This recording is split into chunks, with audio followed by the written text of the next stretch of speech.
एक बार एक आदमी को अपने बगीचे में टहलते हुए किसी टहनी से लटकता हुआ एक तितली का कोकून दिखाई पड़ा। अब हर रोज वो आदमी उसे देखने लगा और एक दिन उसने महसूस किया कि उस कोकून में एक छोटा सा छेद बन गया है। उस दिन वो वहीं बैठ गया और घंटों उसे देखता रहा।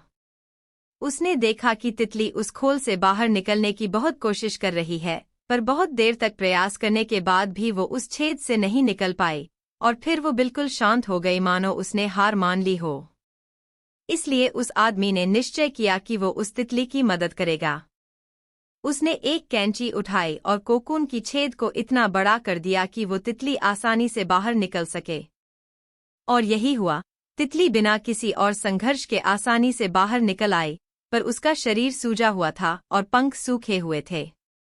वो आदमी तितली को ये सोचकर देखता रहा कि वो किसी भी वक्त अपने पंख फैलाकर उड़ने लगेगी, पर ऐसा कुछ भी नहीं हुआ। इसके उलट बेचारी तितली कभी उड़ ही नहीं पाई और उसे अपनी बाकी की जिंदगी इधर-उधर घिसटते हुए बितानी पड़ी। वो आदमी अपनी दया और जल्दबाजी में ये नहीं समझ पाया कि दरअसल कोकून से निकलने की प्रक्रिया को प्रकृति ने इतना कठिन इसलिए बनाया है ताकि ऐसा करने से तितली के शरीर में मौजूद तरल उसके पंखों में पहुंच सके और वो छेद से बाहर निकलते ही उड़ सके। वास्तव में कभी कभी हमारे जीवन में संघर्ष ही वो चीज होती जिसकी हमें सचमुच आवश्यकता होती है। यदि हम बिना किसी मेहनत के सब कुछ पाने लगे तो हम भी एक अपंग के सामान हो जाएंगे।